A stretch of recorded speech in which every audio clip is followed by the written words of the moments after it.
Ever feel like you were born in like the totally wrong century? Uh-huh. Because today we're going deep on someone whose life makes like modern drama look totally tame. Right. Like imagine being Queen of France, Oh, yeah? then Queen of England, Uh-huh. and then imprisoned by your own husband. I mean, talk about a plot twist. That's Eleanor of Aquitaine. Yeah, and what I think is so fascinating about Eleanor is she's like this incredible paradox. Okay. You know, we think of medieval queens as these powerless figures, stuck in their castles. Right, right. But Eleanor flips that on its head. Totally. I mean, she wielded huge influence even when she was technically, locked up. And that's exactly what we're going to unpack in this deep dive. Yeah. Eleanor's imprisonment by King Henry II. It's a wild story. We've got historical accounts with political intrigue, Oh, yeah. family drama, For sure. and even a touch of medieval mystery. You can't make this stuff up. So before we get to all the royal drama, Yeah. let's rewind a bit. Okay. Eleanor was the Duchess of Aquitaine. Right. A region in what is now southern France. Beautiful area. And that duchy, her inheritance, made her unbelievably wealthy. Yeah, I mean, we're talking winning the lottery in the 12th century wealthy. Wow. This wasn't just personal riches. Right. It made her one of the most powerful people in Europe. Wow. I never thought of it like that. Yeah. So her wealth wasn't just like fancy clothes and castles. It was about political power. Exactly. No wonder she was such a prize. Absolutely. Her first marriage to King Louis VII of France was basically like merging two powerhouses. Super glamorous affair. Okay. But their relationship, unfortunately, it didn't last. Right. And that brings us to one of the key events that shaped Eleanor's life. Okay. The annulment of her marriage to Louis. Yeah, the sources point to their lack of a male heir as like the main reason for the annulment. Right. In the 12th century, a male heir wasn't just about continuing the family. It was about securing the dynasty, Right. often seen as a sign of divine favor. Can you imagine that kind of pressure today? It's mind-boggling, isn't it? Yeah. Like the weight of a whole kingdom on your shoulders. It's crazy. Just to have a son. Wild times. But even the journey back to Aquitaine after the annulment was super dangerous. Oh, yeah. Eleanor faced 2 kidnapping attempts. Like out of a movie? Yeah. These attempts show how precarious her position was. Right. A rich, powerful woman traveling alone. Yeah. Prime target for any ambitious noble. Oh, for sure. It really shows how vulnerable she was despite her wealth and status. Okay, so she escapes these kidnapping attempts, She does. makes it back to Aquitaine, and then enters Henry II, Duke of Normandy. future King of England, Your one and only. their marriage in 1152. Yeah. Total strategic power move. It created this amazing power couple. Right. Who controlled a huge empire. Wow. Spanning from England to the Pyrenees Mountains. Talk about a medieval power couple. Right. It's like something out of a history book. And they had a big family. Yeah, they did. 8 kids in total. 8 children, indeed. Wow. But for the sake of our deep dive, Okay. we'll mainly focus on their sons. Okay. Henry, Richard, Geoffrey, and John. Right. They become super important in the drama later on. Oh, wait. But here's where things get interesting. Okay. The historical accounts paint Henry II as a kind of complicated guy, known for his restlessness, Yeah. his dislike of luxury, and his tendency to, well, let's just say he wasn't exactly known for his fidelity. Okay, not exactly the picture of a fairy tale king, Right.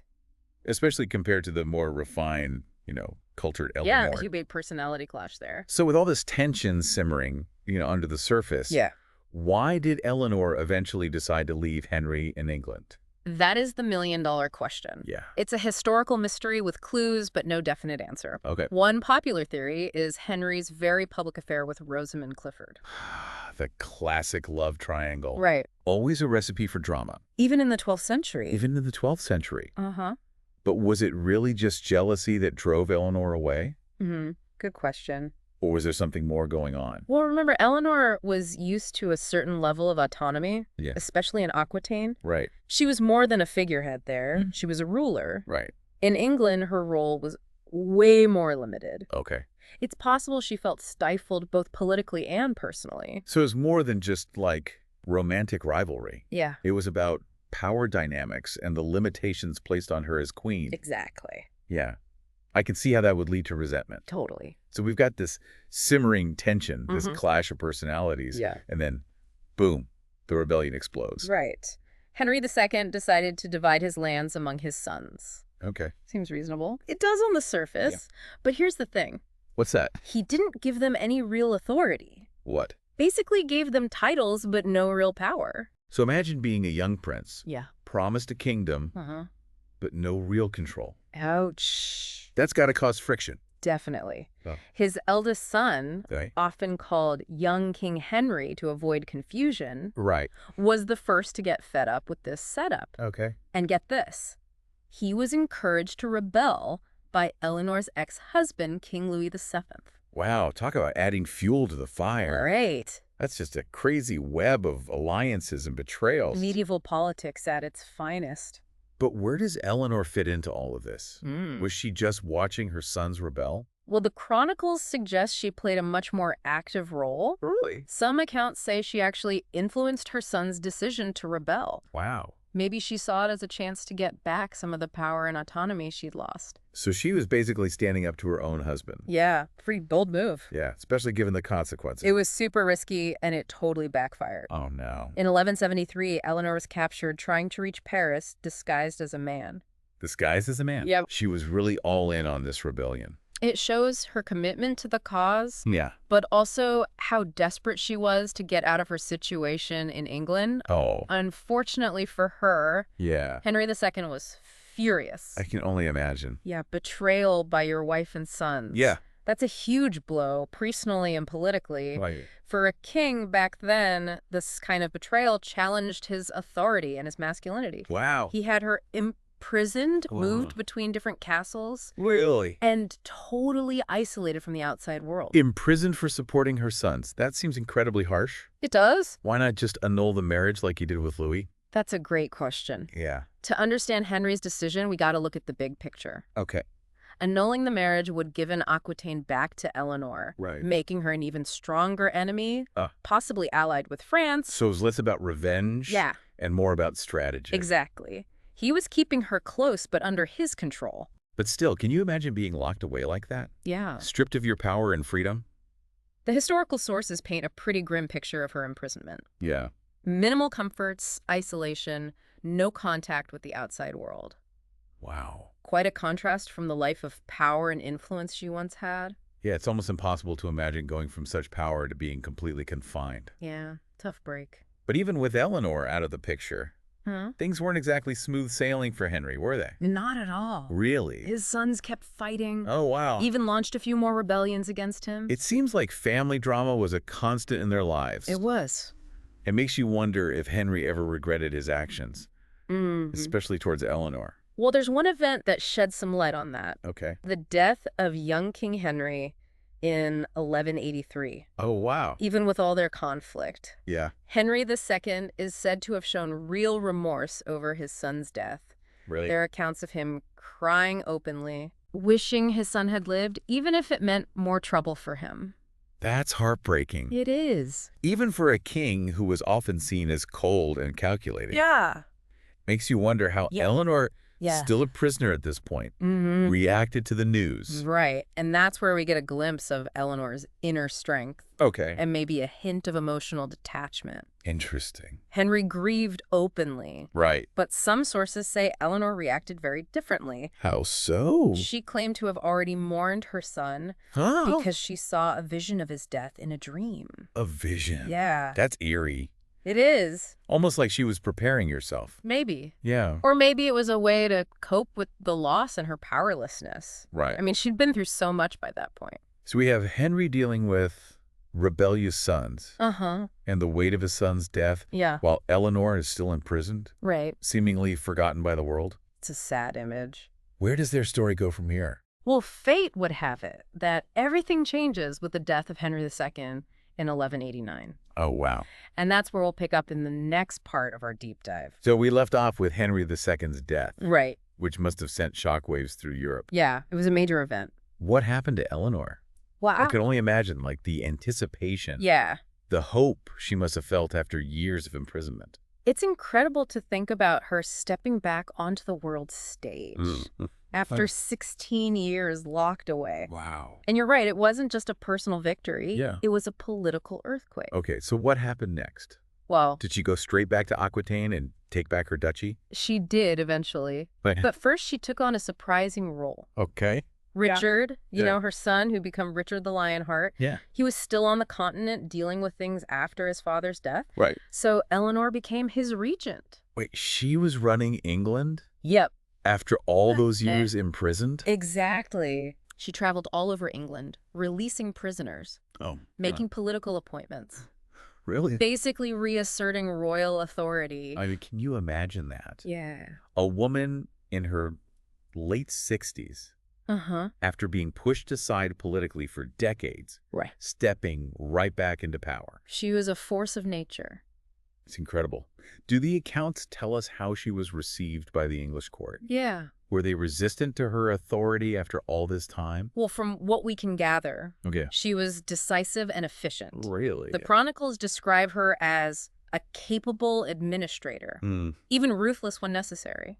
Wow. Clearly hadn't lost any of her political skill. It really challenges that image we talked about before. Yeah. You know, the heartbroken, vengeful queen. Right. The myth of Eleanor as just a scorned woman really misses her complexity and strength. Totally. This time, as regent, shows her pragmatism and her ability to navigate power. Okay, so Richard eventually gets back to England. He does. Takes the throne. Did Eleanor just fade into the background then? Nope, not at all. Really? Eleanor remained a key advisor to Richard. Okay. Especially when it came to managing their vast territories in France. In fact, she even went on a pretty amazing journey in 1190. Okay, what happened? Richard was on crusade. Right. And Eleanor traveled across Europe to bring him his bride. Wow. Berengaria of Navarre. Hold on, she traveled across Europe. She did. Wasn't that incredibly dangerous? It was. Especially in the 12th century. Absolutely a perilous undertaking. Yeah. Especially for a woman her age. Right. But it shows Eleanor's unwavering commitment to her family. And to securing their dynasty. And to Richard himself. Yeah. We've talked about Henry II's favoritism among his sons. Right. But it seems pretty clear that Richard was Eleanor's favorite. The sources definitely suggest a strong bond between them. Yeah. And this wasn't the only time she went to extraordinary lengths to support him. Oh, really? Yeah, when Richard was captured. Oh, yeah. And held for ransom on his way back from the crusade.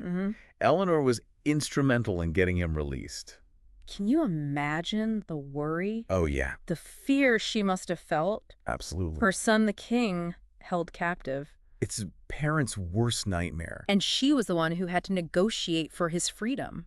It's incredible. Wow. She didn't just worry. Right. She took action. Okay. She rallied support, raised the huge ransom, oh, wow, and negotiated directly with the Holy Roman Emperor. Wow, she was dealing directly with the emperor. She even threatened him with excommunication. Wow. Eleanor playing hardball with the Holy Roman Emperor. Yeah, she didn't mess around. I never would have pictured that. It shows you her influence and her determination. Right. She knew how power worked. Yeah. And wasn't afraid to use it. So what happened when Richard was finally released? Yeah. What was their reunion like? Accounts describe it as incredibly emotional. She continued to advise him. Okay. Until his death in 1199. Right. Which is when her youngest son, John, became king. Yes. The one who stayed loyal to Henry II during the rebellions. Yeah. That must have been an interesting dynamic. It was. To say the least. Despite her clear preference for Richard, Eleanor still supported John as he took the throne. Wow.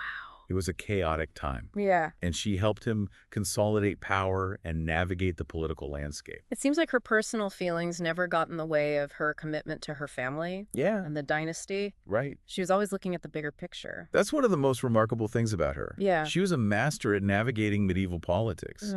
Even when she was personally betrayed. Yeah. She always prioritized the stability of her family and their power. Okay, so we've seen Eleanor as Duchess, as Queen, as prisoner, right, and now as this, like, elder stateswoman. Yeah. Almost like a queen mother figure. Quite a journey. It is. But before we go on, I think it's important to take a step back and consider, What's that? What does Eleanor's story tell us about women in power in the 12th century? That's a great question. It shows the limitations they faced. Even someone as wealthy and influential as Eleanor. Right. She was expected to be a dutiful wife, Right. to have kids, and to support her husband's ambitions. Yeah. Stepping outside those roles was seen as a threat, which led to her imprisonment. It's like she was punished for having ambition. Yeah. For wanting to control her own life. Exactly. But what's so inspiring about her What's that? is that she never gave up that ambition. Right. She found ways to wield power, even within her limited roles. Okay. She was a skilled diplomat, Yeah. a sharp political strategist, Yeah. and a great administrator. She was basically playing the Game of Thrones centuries before the TV show. Right. And she was good at it. She was. She might not have always chosen her path. But she made sure her voice was heard. Yeah. Her influence felt. And her legacy secured. Exactly. So when we think about her imprisonment and this amazing comeback, what's the biggest takeaway for our listeners? What does Eleanor's story teach us? I think it's a reminder that even when you're facing huge obstacles, right? Even when it feels like you've lost everything, you can still reclaim your agency and make a difference. That's powerful. Eleanor's imprisonment didn't break her. No. It fueled her determination. It's a powerful message of resilience. Yeah. Of never giving up hope. Absolutely. Even in the toughest times.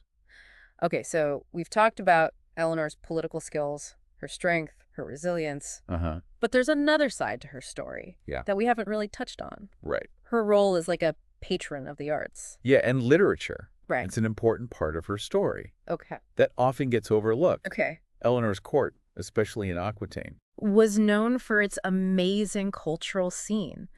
She supported troubadours, poets, writers, created a really creative environment that influenced things like courtly love and chivalric ideals. Okay, hold on a sec. Yeah. For those of us who aren't like medieval scholars, right. Can you break that down? Yeah, of course. What were troubadours? Yeah. And this whole idea of courtly love. You're right. It's easy to get lost in the terminology. Yeah. So troubadours were basically traveling poet musicians who performed songs about love and chivalry and adventure. So like medieval rock stars? Kind of. Yeah. They were popular all over Europe. Okay. But especially in Eleanor's court. Got it. And courtly love was this complicated social code emphasizing idealized romantic love, often between a knight and a noblewoman. It was all about courtship. Right. Chivalry, unattainable love. So Romeo and Juliet, but with more lute music. Exactly. Okay, so she wasn't just a powerful queen. No. She was like a trendsetter. Yeah. Like she was curating the culture of her time. Exactly. And it wasn't just about entertainment. Right. Her support helped elevate vernacular languages. Okay. Like French and Aquitaine in literature and poetry. It's a shift away from Latin. Right. Which was mainly used by the church and scholars. Exactly. Wow. So while she's navigating medieval politics, she's also promoting a cultural renaissance. She was amazing. It's like she was a queen and an influencer centuries before Instagram. I love that analogy. Yeah. It shows how Eleanor was actively shaping the culture, not just observing it. Right. Her court became a center for artistic expression and intellectual exchange. It makes you wonder if those years of imprisonment, the isolation maybe fueled her creativity. That's a good point. Maybe it gave her time to think, to develop her artistic vision. It's hard to say for sure. Yeah. But she clearly didn't let those tough experiences define her. Right. She came out of them with a new sense of purpose, politically and culturally. So we have this amazing woman, a queen of 2 countries, a mother of kings. That's right. A political prisoner. Yeah. A cultural icon. She really did it all. Her story is almost too big for one deep dive. It really is. It makes you realize how much history we miss. Right. Especially when it comes to women. Absolutely. It's so important to keep exploring these stories. I agree. To challenge the traditional narratives that often just focus on men. You're right. Eleanor's life shows us that women have always been major players in history, even if their stories haven't always been told. It's time to change that. Okay, so for our listeners who are as fascinated by Eleanor as we are, where should they go to learn more? There's some great biographies out there. Okay. Alison Weir's Eleanor of Aquitaine, A Life is a good place to start. Okay. It's well-researched and balanced. And if our listeners are more visual, there's that classic movie, Oh, yeah. The Lion in Winter from 1968. With Katharine Hepburn as Eleanor. Oh, yeah. And Peter O'Toole as Henry II. Such a good movie. It's fictionalized, of course. Right. But it captures the drama. Yeah. And the intensity of their relationship. Definitely worth a watch. And it really brought Eleanor's story back into the spotlight. It did. Well, on that note, yeah, we've reached the end of our deep dive. Wow. Into the incredible life of Eleanor of Aquitaine. What a journey. It's been an amazing journey. Yeah. With political intrigue, family drama, of course, and a good dose of medieval girl power. You said it. We hope this deep dive has inspired you to keep exploring history. There's so much out there. There is so many fascinating people to discover. Who knows? Yeah. Maybe you'll even find a hidden gem. Right. A forgotten story. Yeah. That deserves to be told. I can't wait to hear about it. So until next time. Yeah. Keep exploring. Keep questioning. Yeah. And keep diving deep. Into the mysteries of the past. We'll be back soon with another deep dive.